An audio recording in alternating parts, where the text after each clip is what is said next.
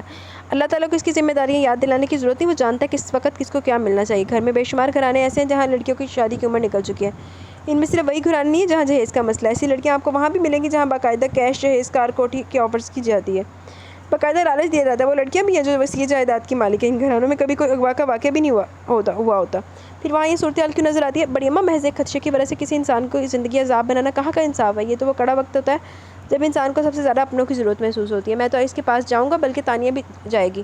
Please آپ ہمیں روکیے گا نہیں، اور میں آپ سے درخواست بھی کر سکتا ہوں، دباؤ یا اسرار سے کام نہیں لے سکتا کہ آپ میری بزرگ ہیں۔ میں جا سکتا ہوں بڑی اماں؟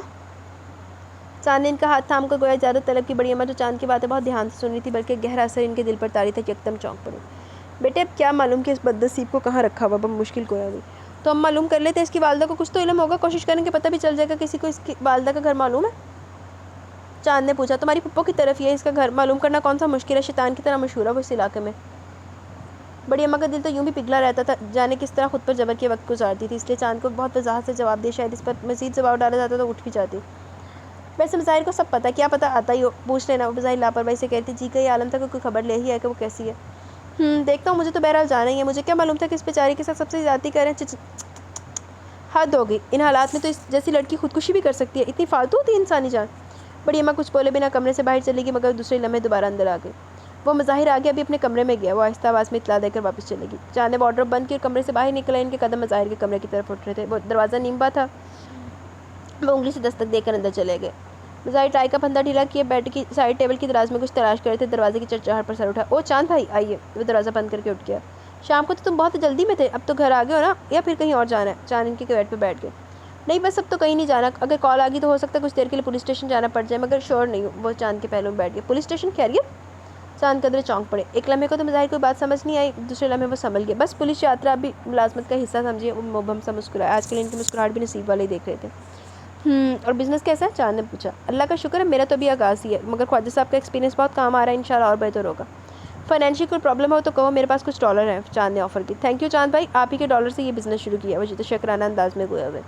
تھینکس کی کیا بات ہے، اس گھر کو فائنینشلی طور پر تم ہی سب سے زیادہ سپورٹ کرتے ہو، اظہر اور ظہیر کی سیلریز بھی یوں بھی بہت لمیٹڈ ہے۔ اللہ کا شکر ہے، مل جل کر بہت اچھی گزر رہی ہے، مظاہر اس مرتبہ واضح مسکرائے۔ اچھی بات ہے، ویسے میں نے ریبا کے انگیجمنٹ کا سن کر 30,000 ڈالر بڑی اماں کو بھجوائے تھے، کوئی اس کے جولری وغیرہ بنوا لیں، بتا رہی تھی کہ اسی طرح رکھے، میں کوئی مسئلہ ہو تو ان سے لے لینا، میرا مطلب ہے ریبا کی شادی کے موقع پر۔ چاند نے کہا۔ آپ نے اچھا کیا یاد دلا دیا، خواجہ صاحب شادی جلدی کرنا چاہ رہے ہیں، آپ بھی 1.5-2 ماہ کے لیے یہاں ہیں، تو آپ طے کر لیجیے، آپ کی موجودگی میں ہو تو بہتر ہے، پھر پتہ نہیں آپ دوبارہ کتنے عرصے بعد آئیں۔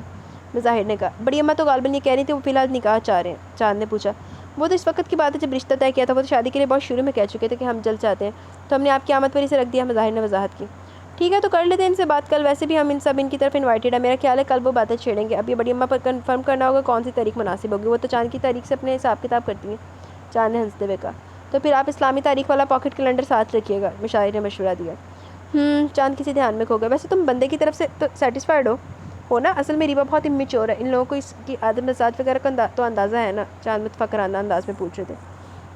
میرا اندازہ ہے کہ خواجہ صاحب کو اس کا مزاج ہی بہت اچھا لگا، ورنہ ان کے سرکل میں ویل آف اور خوبصورت لڑکیوں کی کوئی کمی نہیں ہے. لاکھوں روپے گورنمنٹ کو ٹیکس دیتے ہیں. آپ ان کے سرکل کا ریبا اندازہ لگا سکتے ہیں. اس کلاس میں زیادہ تر بزنس میرجز ہوتی ہیں. اس کے باوجود انہوں نے ریبا کو سلیکٹ کیا. لڑکا بھی ایگری ہے، اس پر کوئی پریشر نہیں ہے. باپ بیٹے کی بہت اچھی انڈرسٹینڈنگ ہے. مظاہر نے چاند کو اطمینان دلا.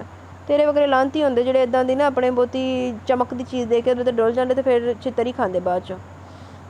اچھی بات ہے. کاش اتنی دلچسپی تم مہانور کے کیس میں بھی اپنے لیے لے لیتے جتنی اپنی حقیقی بہن کے کیس میں لے رہے ہو. تو شاید مظاہر نے بہت بری طرح چونک کر چاند کی صورت دیکھی تو پتہ چل گیا چاند بھائی کو. اسے زیادہ ہی لے رہا ہوں، انہوں نے نظر جھکا کر جواب دیا. مگر اب تو فضول ہے. چاند نے فوراً کہا. اتنے نازک معاملہ تو اوور ایسٹیمیٹ نہیں رکھے جاتے. وقت پر سٹیپ لینے کی ضرورت ہوتی ہے. بات کی فضول سی بھاگ دوڑ اس کے نقصان پورے نہیں کر سکتی. یقین کرو مجھے اتنا دکھ ہے کہ میں بتا نہیں سکتا. چاند کے لہجے سے محسوس کیا جانے والا کرب چھلک رہا تھا. اتنی اچھی لڑکی اس کے لیول کی تو خاندان میں دوسری کوئی لڑکی بھی نظر نہیں آتی. کتنا بڑا نقصان ہو گیا اس کا. ایسا زخم جس کا کوئی مرہم بھی نہیں. تمہیں کیا اعتراض تھا اس سے شادی کرنے پر؟ اس میں کمی کس بات کی ہے؟ تم جو اچھا پارٹنر حاصل کرنے کی چانس مس کر دیا. چاند نے سنجیدگی سے کہا. کیا اس مسئلے کا صرف یہی حل تھا؟ مظاہر نے بڑی سنجیدگی سے جواب دیا. ہاں بہترین تو یہی تھا. ابھی تو تم اسے مورل سپورٹ دینے پر رضامند ہو گئے، مگر اب بہت مشکل اور ناممکن سا ہو گیا. فرض کرو تم سے شادی کے بعد یہ حادثہ پیش آتا تو اس کی اتنی بچت تو فوری ہو جاتی کہ نکاح پر دوسرا نکاح تو ہو نہیں سکتا تھا. اب اتنا بڑا دل کرے تو بعد میں بھی ہو سکتا تھا. چاند بھائی معذرت کے ساتھ اس گھر میں شادی کے قابل اور بھی ہیں، لیکن ہر کوئی مجھے قصوروار سمجھ کر میری خبر لے رہا ہے. مظاہر نے سپاٹ لہجے میں کہا. ان دونوں کے پاس ریزن ہے، مگر تمہارے پاس تو کوئی مسئلہ نہیں. یا تو تمہاری کوئی کمٹمنٹ ہے کسی کو نہیں بتا پائے تو مجھے بتا دو. ایسی بھی کیا بات ہے؟ چاند نے کندھے ملائم لہجہ کر کے بڑی شفقت و محبت سے دریافت کیا. ابھی زندگی نے اتنی مہلت ہی کہاں دی کہ خوشگواریوں کی طرف دھیان دیتا جاتا. مظاہر نے خاصے تلخ لہجے میں جواب دیا، بظاہر مسکراتے ہوئے. تو بس یہ وجہ ہے. اظہر ان لوگوں میں سے جو پیش آنے والی ٹریجڈی مدتوں نہیں بھول پاتے. وہ صرف ناکام ہی نہیں ہوا، اس کی انسلٹ بھی ہوئی ہے. ہمیں اسے ہمدردی ہونا چاہیے بجائے کوئی توقع کرنے کے. ظہیر تو کمیٹڈ ہے، سبھی کو علم ہے. تمہارے ساتھ ایسا کوئی مسئلہ نہیں تھا. خیر اب کیا کر رہے ہو؟ مجھے مہانور کا ایڈریس چاہیے کیونکہ تم اسے بازیاب نہیں کرا سکے. اس کا مطلب ہے وہ اس سے نکاح کرنے میں کامیاب ہو چکا اور اب لکیر پیٹنے کا کوئی فائدہ نہیں ہے. میں اس کا فیملی سے کانٹیکٹ میں رہنا چاہتا ہوں. اس لیے تنہا کر دینا بہت زیادتی ہے. میرا خیال ہے میں اظہار یا مظہر کے ساتھ بائک پر چلا جاتا ہوں. بڑی اماں بتا رہی تھی اس کا گھر پھپھو کی طرف ہے. تم اظہار کو ایڈریس سمجھا دو. میں آج کی ڈیٹ میں اس سے ملنا چاہتا ہوں. مجھے امید ہے وہ اچھا فیل کرے گی. اس کے دکھ میں کچھ کمی ہوگی. چاند بولتے ہوئے اٹھ کھڑے ہوئے. مظاہر نے خاصی الجھن و حیرت سے ان کی طرف دیکھا. وہ اس گھر میں نہیں ہے. بڑی اماں نے آپ کو یہ نہیں بتایا کہ پاشا اس وقت انڈر اریسٹ ہے؟ اس سے پوچھ کے چوری ہے. وہ نہیں بتا رہا کہ مہانور کو اس نے کہاں رکھا ہوا ہے. یہی تو اصل مسئلہ چل رہا ہے. تو کیا ابھی اس نے یہ نہیں بتایا کہ وہ نکاح کر چکا ہے یا نہیں؟ چاند نے انڈر اریسٹ سن کر بہت بےتابی سے پوچھا. کیا تو وہ یہی رہا ہے. مظاہر کی آواز بہت دھیمی تھی. کیا یہ کہ نکاح ہو چکا؟ مظاہر نے صرف منہ پر اتفاق کیا. تو پھر پولیس نے پروف نہیں مانگا؟ چاند کو پھر الجھن ہوئی. کہہ رہا ہے کورٹ میں پیش کرے گا. مظاہر نے پھر دھیمی آواز میں کہا. اس کا سیدھا سا مطلب ہے کہ نکاح ہو چکا تبھی وہ کورٹ میں جانے کو تیار ہے. تو پھر مہانور کو کیوں چھپا رکھا؟ اب تو چھپانے کا کوئی ریزن نہیں ہے. چاند کو حیرت ہوئی.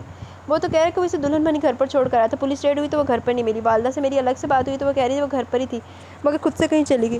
کوئی اسے لے کر نہیں گیا. الگ سے بات ہوئی اور مجھے کسی کی بات پر اعتبار نہیں. مجھے یقین ہے وہ سب مل کر ہمیں الجھا رہے ہیں. ہم اپنے گھر سے بس میں اکیلی بیٹھ کر تو وہ یہاں کبھی نہیں پہنچ سکتی. اتنی ہمت کیسے کر سکتی؟ یہ محض ان لوگوں کی کوئی خاص پلاننگ ہے. لیکن آپ فکر نہ کریں، انشاءاللہ جلدی پتہ لگ جائے گا. میرا جہاں تک خیال ہے اسے اس لیے الگ تھلگ کہیں رکھا ہوا کہ تاکہ اس کی ٹوٹلی برین واشنگ کر ڈالیں اور جب وہ کورٹ میں پیش ہو تو ان کے حق میں بیان دے. مظاہر نے چاند کو مطمئن کرنے کو کہا. یہ سب تو محض اندازے ہیں نا، کنفرم تو کچھ بھی نہیں ہے. بہرحال میں اس کی والدہ سے ملنا چاہتا ہوں. تم اظہر کو اس کا ایڈریس پتہ سمجھا دو. مجھے ابھی ملنا ہے. چاند کا فیصلہ اپنی جگہ موجود تھا. میں لکھ دیتا ہوں، وہ سمجھ جائے گا. مظاہر کو محسوس ہوا کہ چاند کو روک نہیں سکتے، اس لیے ایڈریس دینے پر بعد لینا خواستہ صحیح رضامندی ظاہر کی اور سائڈ ٹیبل سے ایک پیڈ اٹھا کر ایڈریس لکھنے لگے. بس تو اس علاقے میں پہنچ کر آپ باہر ملنے والے اس علاقے کے کسی بھی باشندے سے اس کا پتہ پوچھیں گے تو وہ بتا دے گا. مظاہر نے کاغذ کی چٹ چاند کو تھماتے ہوئے کہا. اوکے تم چینج کر لو، کھانا وانا کھا لو اور ریسٹ کرو. بڑی اماں کہہ رہی کہ تم بہت کم آرام کرتے ہو. اپنے آرام کو بھی شیڈیول کیا کرو، یہ کام کرنے والوں کے لیے بہت ضروری ہوتا ہے. مظاہر خاموش سے چاند کمرے سے باہر چلے گئے. صبح اس کی طبیعت بگڑ گئی تھی. اللہ یا اور اس کے باپ نے اسے ہاسپٹل پہنچا دیا. شاہانہ سے دیکھنے گئی تو ڈاکٹر نے بتایا ابھی وقت نہیں ہوا. اٹھنے بیٹھے بے احتیاطی کی وجہ سے تکلیف ہوگی اور یوں بھی متوقع ماں خاصی ویک ہے اور اس نے اتنا ویٹ گین نہیں کیا کہ جتنا کہ ہونا چاہیے تھا. بس اسی وجہ سے کمر میں درد اور پین وغیرہ کی شکایت ہوگی. اس لیے اسے گھر لے جاؤ اور اس کی ڈائٹ کا خیال رکھیے. شاہانہ سے اپنی کوٹھی میں اس لیے لے آئی کہ وہاں سے ڈرائیور کے ساتھ اپارٹمنٹ بھی بھیج دیں گی. ہاسپٹل جانے کے سے پہلے انہوں نے مون کی شادی کے سلسلے میں کوئی شاپنگ کی تھی. ملازم وہ سب کی سب چیزیں لاؤنج میں رکھ چکا تھا. ذرا ڈرائیور کو دیکھو کدھر ہے، اس سے کہو مومل کو گھر چھوڑا ہے۔ انہوں نے جاتے ہوئے ملازم کو ٹوکا۔ شمسی اپنے مخصوص انداز میں بندروں کی طرح اچھلتا زینہ اتر کر نیچے اور مومل کو دیکھ کر سیٹی بجانے والے انداز میں ہونٹوں کا زاویہ بنا قدرے ٹھٹکا۔ شمسی سے جوس وغیرہ دے دو، ایک لش پش کرتی ساڑی کا جائزہ لیتی وہ بہت مصروف انداز میں گئی۔ یس میڈم، شمسی سے گھورتا باہر چلا گیا۔ منی ڈھال سے صوفے کی پشت سے ٹیک لگائے بیگم صاحبہ کو اور ان کے سامنے پھیلے ہوئے عروسی ملبوسات کو دیکھ رہی تھی۔ نقاہت کی وجہ سے یوں محسوس ہوتا تھا گویا پتھرائی بھی ہو۔ اسی دوران مون بھی زینہ اتر کر لاؤنج میں آ گیا۔ یعنی آج کی ڈیٹ میں خوب شاپنگ ہوئی، وہ شہانہ کے قریب پہنچ کر بولا۔ خوب تو نہیں، کچھ یاد ہے نا کل ڈنر پر آ رہے ہیں وہ لوگ، کبھی غائب ہو جاؤ۔ اس کا بڑا بھائی جو امریکہ سے آیا ہوا ہے اسپیشلی تم سے ملنے کا خواہشمند ہوگا، وہ بھی آئے گا؟ مون نے لطیف و شریر انداز میں پوچھا۔ تمہارا دل چاہ رہا تو خاص تاکید کر دیتی ہوں کسی بھی ساتھ لیں، شاہانہ مسکرائی۔ تیرے مون صاحب کی شادی کریں مومل، یہ سب کپڑے اس کی دلہن کے ہیں۔ شاہانہ کا موڈ بہت اچھا تھا۔ مون بری طرح چونکا، مومل نے اس اطراف میں دیکھا۔ وہ ایک کونے میں دبکی نظر آئی، بغور ان دونوں کی بات چیت سن رہی تھی۔ پہلی بار اس نے مون کو بڑے پیارے سے موڈ میں بات کرتے ہوئے دیکھا تھا۔ مطمئن، پرسکون اور خوشباش، کتنا خوش ہے، شادی ہو رہی ہے نا۔ اس نے فلموں ڈراموں میں دیکھا تھا، چور ڈاکو برے لوگ بہت خوش رہتے ہیں، ہنستے بہت، اور ان کے پاس سب کچھ ہوتا ہے، بڑا سا گھر، بڑی سی گاڑی، بہت سارے ملازم، کھانے کی میز پر اچھے اچھے کھانے، روب داب، سبھی ان سے ڈرتے ہیں، جو ان کو برا کہتا ہے اسے گولی مار دیتے ہیں۔ مون ایک دم سنبھل گیا۔ میرا خیال ہے کل تمہاری شادی کی ڈیٹ بھی ڈسکس ہوگی، اس کے بعد تو ہمارے پاس بہت کم ٹائم رہ جائے گا تیاری کے لیے۔ تم اپنے ملنے والوں کی لسٹ بنا لینا تاکہ کارڈز وقت پر تقسیم ہو جائیں۔ وہ ساڑی احتیاط سے طے کرتے ہوئے اپنی دھن میں بولے جا رہی تھی۔ مون کتی خاموش تھا۔ ویسے کہہ کر دیکھتی ہوں کل وہ لوگ ریبا کو بھی ساتھ لیں، کیا حرج ہے؟ وہ بہت اچھے موڈ میں تھی۔ ارے نہیں ممی، میں تو بس ایسے مذاق کر رہا تھا، اس کی دادی کے سامنے کہہ بھی مت دیجیے گا، ناراض ہو جائیں گی، اس نے زبردستی مسکراتے ہوئے کہا۔ ہاں یہ تو ہے، وہ پرانے وقتوں کے لوگ اپنے اصولوں پر ہٹنا کفر سمجھتے ہیں۔ ویسے تم فون پر تو بات کر لیا کرو اس سے، مظاہر سے کہہ دیا تھا میں نے۔ مون خاموش رہا۔ میں تو اس خیال سے خوش ہوں کہ اس کے آنے سے گھر میں کتنی رونق ہو جائے گی، کتنی معصوم باتیں کرتی ہے وہ، بولی۔ یہ تو فیکٹ ہے ممی، جب تک بہو گھر میں نہیں آ جاتی ساس کو اس کی ایک ایک ادا بھاتی ہے، وہ مسکراتے ہوئے کہہ رہا تھا۔ ارے بھائی اچھی بات منہ سے نکالو، نیگیٹو کیوں سوچ رہے، ابھی کھل کے خوش تو ہونے دو۔ انہوں نے یوں ڈبوں کو ترتیب سے رکھتے ہوئے ٹوکا۔ شمسی ایپل جوس لے آئی، ایک تیسرے درجے کی نوکرانی کو جوس پیش کرتے ہوئے بہت عجیب سا محسوس کر رہا تھا، وہ بھی مالکوں کے سامنے۔ یہ ڈرائیور کا کچھ پتہ ہے؟ وہ شرف الدین گیا تھا دیکھنے، خود بھی غائب ہو گیا، اسے گھر پہنچانا، طبیعت ٹھیک نہیں ہے اس کی۔ شاہانہ شمسی سے مخاطب تھی۔ اپنے کوارٹر میں پڑا سو رہا ہوگا، ایک ہی تو شوق ہے اسے، شمسی ہنسا۔ میرا خیال ہے شرف الدین اسے جگا رہا ہوگا، اس لیے شرف الدین لاؤنج میں چلا ہے۔ وہ ڈرائیور موٹر باہر نکال چکا ہے جی بیگم صاحبہ۔ تم کیا اس کے ساتھ موٹر کھینچ کر باہر نکال رہے تھے؟ شاہانہ ناراضگی سے بولی۔ جی نہیں، وہ موٹر کا تیل پانی چیک کر رہا تھا، پانی والی لا کر دے رہا تھا اسے۔ شرف الدین گھبرا کر بولا۔ چلو مومل گاڑی میں بیٹھو، اٹھو، وقت پر کھا پی لیا کرو، کیوں فاقہ مستی لادی ہوئی ہے خود پر، جو ڈاکٹر نے کہا ہے اس پر عمل کرنا، سن رہی ہو نا؟ جی، وہ اٹھتے ہوئے بہت آہستہ سے بولی، نگاہ مون کی طرف بلا ارادہ کی تھی۔ سفید مکلف شلوار قمیض میں ملبوس اجنبیوں سے زیادہ اجنبی بنا کھڑا تھا۔ شادی ہو رہی ہے، آگ ہی لگے گی انشاءاللہ، دیکھتی ہوں دوسروں کی مصیبت میں ڈالنے والوں کے پاس خوشی کتنی دیر کے لیے آتی ہے، اللہ صحیح کیا ہمارا نہیں۔ وہ تھکے تھکے انداز میں قدم اٹھاتی لاؤنج سے باہر نکل گئی۔ آگ لگ جائے ساری دنیا میں، غارت ہو جائے سب کی خوشیاں، موت پڑے سب کو، جانے کے آنسو ابل ابل کر آ رہے تھے، وہ چادر کے پلو سے مسلسل آنکھیں پہنچ رہی تھی۔ چاند اور اظہار ڈرائنگ روم میں بیٹھے قمر نساء کا انتظار کر رہے تھے۔ ڈرائنگ روم میں سجی ہوئی سب اشیاء قیمتی تھی۔ سامنے دیوار پر قیمتی فریم میں ایک متوجہ کرتی تصویر بھی تھی، جس میں پاشا مردہ شیر پر ایک پاؤں رائفل ٹکائے بڑے فخری انداز میں کیمرے کی طرف دیکھ رہا تھا۔ مٹیالے سے کپڑے اور بھاری بوٹ کے ساتھ گردن میں جھولتا ہوا لال مرفلر نہیں تھا، اس کی تصویر اسے ایک جری و بہادر جوان کے طور پر متعارف کروا رہی تھی۔ بے انتہا چمکدار آنکھیں، تفاصت ترشی اور سنورے ہوئے گھنے بال، گھنی مونچھیں، گوشت پر سے پر صحت مند مضبوط جسم۔ اظہار نے چاند کو بتا دیا کہ یہی موصوف پاشا ہے، اس لیے چاند نے تصویر کو بغور دیکھا اور اینگل سے دیکھا۔ تصویر سے تو ایک خوش باش بے فکر کھلنڈر نوجوان کا تاثر ذہن کے پردے میں ابھرتا تھا، ویلن یا کرپٹ بندے کی تو جھلک تھی بھی نظر نہیں آتی تھی۔ وہ ایک دھیان سے باہر ہے، قمر نساء ڈرائنگ روم میں آ چکی تھی، چاند سر و قد کھڑے ہو گئے۔ اظہار نے بھی ان کی تقلید کی۔ السلام علیکم آنٹی، چاند نے سلام کیا۔ وعلیکم السلام بیٹے، آپ کھڑے کیوں ہو گئے، بیٹھیے نا، وہ اپنے مخصوص سادہ انداز میں گویا ہوئی۔ وہ دونوں فوراً ہی بیٹھ گئے۔ میں ماہنور کا بھائی چاند، آج صبح امریکہ سے آیا ہوں، اپنے گھر میں ہونے والے سنگین حادثے کی خبر ہوئی تو بہت دھچکا لگا۔ دکھ کی تو کوئی انتہا نہیں ہے، لیکن اتنا سب کچھ ہو جانے کے بعد اب تو یہ سوچنا کہ ہمارا اگلا قدم کیا ہونا چاہیے، اور بس اتنا سمجھ پایا ہوں کہ ہماری بے گناہ بہن جس تکلیف اور اذیت سے گزر رہی ہے، اسی وقت اسے سب سے زیادہ ہمدردی اور قربت کی ضرورت ہے۔ اب ہم اس کے لیے کچھ کر تو نہیں سکتے، لیکن اسے نظر تو آ سکتے ہیں، اس سے اچھی بات تو کر سکتے ہیں، اس وجہ سے اس سے ملنا چاہتے ہیں۔ میرا خیال ہے آپ کو کوئی اعتراض نہیں ہوگا۔ بیٹے اس میں اعتراض والی کون سی بات ہے، یہ تو بہت خوشی کی بات ہے، آپ کے گھرانے نے تو اس سے ایک دم رابطہ ختم کر دیا، آپ کا آنا تو بہت خوشی کی بات ہے، مگر قمر نساء آنکھوں پر اپنا سفید دوپٹہ رکھ کر پھوٹ پھوٹ کر رونے لگی۔ بیٹے اب وہ ہمارے پاس بھی نہیں ہے، سخت نادانی کی ہے اس نے، پاشا کو یقین نہیں، وہ سمجھتا ہے کہ میرے تعاون سے وہ آپ لوگوں کے پاس واپس پہنچ گیا، اور کسی کو کچھ پتہ نہیں چلا کہ وہ کہاں ہے۔ تمہارے بھائی نے بھی فون پر مجھ سے باتیں مرتبہ کچھ اگلوانے کی کوشش کی، بیٹے دل میں کچھ ہو تو بتاؤں، جب مجھے خود ہی نہیں پتا۔ وہ پھر رونے لگی۔ پولیس کا اندازہ ہے کہ اسے پاشا نے کہیں دوسرے ٹھکانے پر چھپا دیا۔ چاند گہری نظروں سے قمر نساء کا چہرہ دیکھ رہے تھے۔ ایمانداری کی بات یہ ہے بیٹے، پاشا اور مہنور کا نکاح ہو چکا ہے، میری بیٹیوں اور دامادوں کی موجودگی میں وہ اس گھر کی عزت بن چکی ہے، یہ گھر اس کا ہے، وہ ہماری ہے، اس لیے اب اسے کیوں چھپائیں گے، در بدر کریں گے۔ میں نے اسے بہت سمجھایا تھا کہ اس کے اپنوں نے اسے چھوڑ دیا، اب یہی حل ہے کہ ہمیں اپنا بنا لے۔ ہم نے اس کا ہاتھ پکڑ کر دستخط نہیں کروایا، ہماری بات وہ سمجھ گئی تھی، مووی بنی ہوئی ہے، تصویریں اتری ہیں، آپ لوگ دیکھ لینا بھلا، اب ہم اسے کیوں چھپائیں گے، آپ میری بات سمجھ رہے ہیں نا بیٹے۔ قمرالنساء کی سادہ مزاجی جان نے محسوس کر لی، انہوں نے اظہار کی طرف دیکھا، کلچن و خلف شارن کی آنکھوں سے واضح تھا، انہیں قمرالنساء کی بات پر اعتبار آ چکا تھا۔ وہ تو میرے کمرے میں دلہن بنی بیٹھی تھی، پاشا کھانے پینے کا کچھ انتظام کرنے نکلا تو پولیس نے گرفتار کر لیا، اس نے یہاں پیغام دیا کہ مہنور کو کہیں چھپا دے، چھاپا پڑنے والا ہے۔ میں نے انکار کر دیا کہ اب ہم اسے کیوں چھپائیں، وہ اپنے گھر پر ہے، پاشا گرفتار ہو چکا تھا، اس لیے میں نے مہنور سے کہا کہ وہ کپڑے بدل کر آرام سے اوپر لیٹ جائے۔ میری بیٹی اسے اوپر کے کمرے میں چھوڑ آئی تاکہ پولیس آئے تو ہم اسے ساری حقیقت بتا دیں، وہ بچی کو خواہ پریشان نہ کرے، اب اسے چھپانا تو نہیں کہہ سکتے، اوپر کے کمرے میں بھی گھر کا حصہ ہے۔ پولیس آئی، سارے گھر کی تلاشی لی، چھت پر بھی گئی مگر وہاں نہیں تھی، میرے تو پاؤں تلے زمین کھسک گئی، میری بیٹی اسے خود اوپر کے کمرے میں چھوڑ کر آئی تھی۔ پڑوس کی چھت پر ہماری چھت سے آسانی سے جایا جا سکتا ہے، یہی خیال ہے کہ وہ ڈر کر پڑوس میں چلی گئی، وہ وہاں گئے تو معلوم ہوا کہ وہاں گئی تو تھی مگر وہاں سے کہیں اور چلی گئی۔ پڑوسن کہنے لگی میرا اندازہ ہے کہ وہ اپنے ماں باپ کے پاس گئی ہے، اتنی رات کو اور کہاں جا سکتی ہے، مگر آپ لوگوں سے معلوم ہوا کہ وہاں بھی نہیں گئی پہنچی۔ دن رات کی بے چینی ہے، نہ نیند ہے نہ بھوک، جوان جہان بچی خدا نہ خواستہ کہیں غلط ہاتھوں میں میرے منہ میں خاک، ان کی آواز پھر بھر آنے لگی۔ چاند ابا خود بیٹھے ایک ایک حرف تول تول کر سن رہے تھے، قمرالنساء کی شخصیت ایسی نظر آئی جو قابل اعتبار ہوتی، ان پر جھوٹ یا غلط بیانی کا شبہ نہیں ہوتا۔ بہرحال آنٹی یہ تو کنفرم ہوتا کہ آپ کے سمجھانے کے باوجود نکاح پر دل سے رضامند نہیں ہوئی، اس نے مجبوری میں ایک فیصلہ کیا، جیسے اسے موقع ملا وہ یہاں سے چلے گی۔ قمرالنساء خاموش رہی۔ آئی ایم سوری آنٹی، آپ کو زحمت دی، چاند شکستہ دلی سے کہتے ہوئے اٹھ کھڑے ہوئے اور اظہار کی طرف یوں دیکھا جیسے کہہ رہے ہو کہ بہت ہی نقصان ہو گیا۔ اظہار تو دکھ اور صدمے سے یوں گمسم تھا جیسے موجود ہی نہ ہو، اس کی آنکھوں کے سامنے اس کی دراز چوٹی لہرا دی نازک سی آپ بھی یہاں وہاں آتی جاتی نظر آ رہی تھی، خاموش مگر مطمئن پرسکون، اپنی حالت پر شاکر و مغن۔ بیٹھو بیٹے، میں چائے بنا دیتی ہوں، اس وقت گھر میں میرے علاوہ اور کوئی اور نہیں ہے، پلیز آپ اس تکلف کی ضرورت نہیں، اب تو کام بہت ہو گیا، آپ دعا کریں وہ خیریت سے ہو اور ہمارے پاس جلد آ جائے۔ چاند نے گہرے تفکر کے ساتھ رسمی مسکراہٹ کی گنجائش نکالی۔ آمین ثم آمین، قمرالنساء نے بے ساختہ کہا۔ گلی کے پہلے گھر کے چبوترے پر چوپال سی لگی ہوئی تھی، 10-12 آدمی ایک دوسرے کے قریب چارپائیوں پر بیٹھے تھے، وہ چبوترے کے نزدیک پہنچی تو سب یکلخت خاموش ہو گئے، اس کی طرف متوجہ ہو گئے۔ وہ مجھے استانی عائشہ کے گھر جانا ہے، اس نے بڑی ہمت کر کے آواز کی لرزش پر قابو پاتے ہوئے کہا۔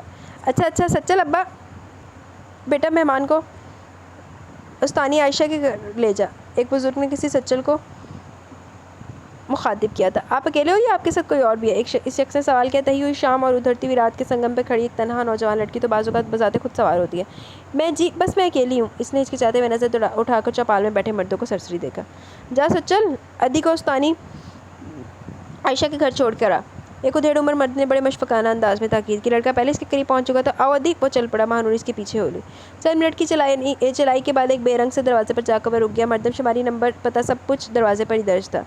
ادی یہ ہے استانی عائشہ کا گھر، اب میں جاؤں؟ لڑکے نے پوچھا۔ ہاں تم جاؤ، اس نے دروازے پر جھولتی زنجیر سے کھٹ کھٹ دستک دی۔ کون؟ ٹھہرو کھولتی ہوں، استانی عائشہ کی دھیمی اور پرسکون آواز آئی۔ اس کا دل تیز تیز دھڑکنے لگا، لڑکا جا چکا تھا۔ چند لمحوں بعد دروازہ کھلا اور چادر میں اچھی طرح لپٹی استانی عائشہ سامنے تھی، وہ اسے سامنے دیکھ کر بری طرح چونک پڑی۔ السلام علیکم، مہنور کی نظریں کسی گناہگار کی طرح جھکی ہوئی تھی۔ وعلیکم السلام، اندر آؤ بیٹی، وہ اپنے استجاب پر قابو پا چکی تھی، اس نے فوراً قدم اندر کی طرف بڑھائے جیسے اسی دعوت کی منتظر تھی۔ استانی عائشہ دروازہ بند کر کے پلٹی۔ خیریت تو ہے نا بیٹی، اکیلی آئی ہو؟ جی، اس نے اطراف میں نظر دوڑائی۔ ایک کمرے، چھوٹے سے صحن والا صاف ستھرا چھوٹا سا گھر، کمرے میں ایک پلنگ، ایک بڑی سی چٹائی، ایک بڑا اور ایک چھوٹا صندوق جن پر سفید غلاف تھے۔ پلنگ کے ساتھ ہی ایک لکڑی کی میز تھی جس پر سفید کڑھائی سے آراستہ میز پوش تھا، ایک طرف دیوار سے لکڑی سی بندرک سی الماری بھی نظر آئی۔ گھر کی دیواریں بالکل صاف اور سفید تھی، گویا تازہ تازہ چونا کیا گیا، نہایت صاف ستھرا گھر تھا۔ کمرے کے دروازے کے بیچ ایک برقی بلب لٹک رہا تھا اور سارے گھر میں روشنی پھیلانے کا ذمہ دار تھا۔ بیٹھو بیٹی، یہاں تک آتے آتے پیاس بہت لگ جاتی ہے، میں تمہارے لیے مٹکے کا تازہ ٹھنڈا پانی لاتی ہوں، آرام سے بیٹھو، یہ تمہارا اپنا گھر ہے، وہ کہہ کر پانی لینے چل پڑی۔ غالباً مٹکا باہر صحن میں رکھا ہوا تھا۔ وہ چادر اتار کر گہرے گہرے سانس لینے لگی۔ کدھر گیا؟ ایک ایسے اطمینان کا احساس ہو رہا تھا جو عرصہ دراز سے گم تھا۔ بادشاہ اس کی ڈھونڈ تو نہیں کر رہا؟ مل گیا تو آسان، اچھا، جس کی ڈھونڈ تو نہیں تھی، مل گیا تو اچھا لگا۔ استانی عائشہ ایک صاف ستھرے شیشے کے گلاس میں پانی لے کر فوراً آ گئی تھی۔ لو پانی پیو، تھوڑی دیر بعد کھانا گرم کر دوں گی، آج میں نے بھی ابھی تک نہیں کھایا، ورنہ مغرب کی نماز کے بعد ہی کھا لیتی ہوں، ایک چپاتی تو کھانا ہوتی ہے۔ آج اتفاق سے ساتھ والوں نے بھی پلاؤ بھیجا، میں چپاتی بھی بنائی ہے، سوچ رہی تھی کہ گھر میں اچھا خاصا کھانا رکھا ہے، کھانے والی میں اکیلی، لوگ خیر سے 2 ہو گئے، سالن بھی کبھی بناتی ہوں، کبھی چائے سے کھا لیتی ہوں، کبھی چٹنی یا دہی گھر میں جماتی ہوں، صبح ناشتے میں باہر دل نہیں چاہتا تو لسی سے ناشتہ کر لیتی ہوں، چائے کا دل نہیں چاہتا تو لسی سے ناشتہ کر لیتی ہوں۔ آج اتفاق سے منگوچیوں کا سالن بنایا ہے، ماشاء اللہ بہت رزق ہے گھر میں۔ منگوچیوں کیا ہوتا ہے؟ وہ پانی پی رہی تھی اور ایک توازن سے مگر پرسکون لہجے میں ہم کلام تھی. ایک طرح سے یہ اس کی آمد پر بے حساب خوشی کا اظہار تھا. آرام سے پہنچ گئی؟ راستے میں کوئی مشکل تو نہیں ہوئی؟ اس نے خالی گلاس میز پر رکھا تو فوراً اگلا سوال کیا ہوا. اللہ کا شکر ہے یہاں تک بہت آرام سے پہنچ گئی، اس نے بہت دھیمی آواز میں جواب دیا. اور خالہ تو ٹھیک ہے نا؟ ایک تجسس جو سمندر کی لہروں کی طرح دماغ میں ٹھاٹھے مارا تھا زبان سے جاری ہوئی. وہ خاموشی سر جھکا گئی. خیریت تو ہے نا بیٹی؟ وہ اس کی خاموشی سے معنی اخذ کرنے لگی. جی خیریت ہے. وہ خالہ جان میں بہت تھکی ہوئی ہوں، کئی دن سے سوئی نہیں. آپ کے حساب سے تو بستر دیکھ کر جی چاہ رہا تھوڑا سا آرام کر لوں. وہ بہت کمزور آواز میں کہہ رہی تھی.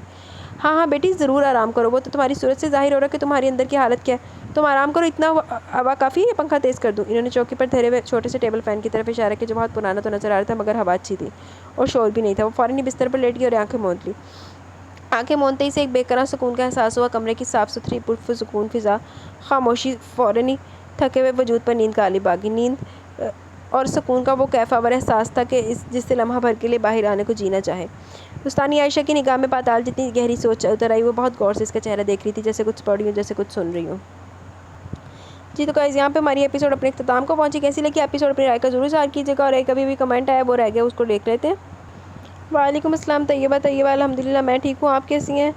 ہاں جی ماہنور کے ساتھ بھی بہت برا ہوا اور مومل کے ساتھ تو ہوا ہی برا ہے، لیکن مومل نے کہا کہ جڑی بےزتی کی تھی وہ بہت اچھا ہوا اس کے ساتھ. ہاں ماہنور کو اس طرح سے نہیں کرنا چاہیے تھا. بڑی اماں نے اب کر دیے تھے، ہونے سارے تڑف رہے انہوں ملن واسطے جلو چلی گئی تھے. باقی آپ کی بات صحیح ہے، مظاہر تے واقعی قابل چھتر سی، مظاہر نے چھتر ہی پینے چاہیے سی. تے آہو دو لانتی انسان ایک دوسرے کو پسند ہی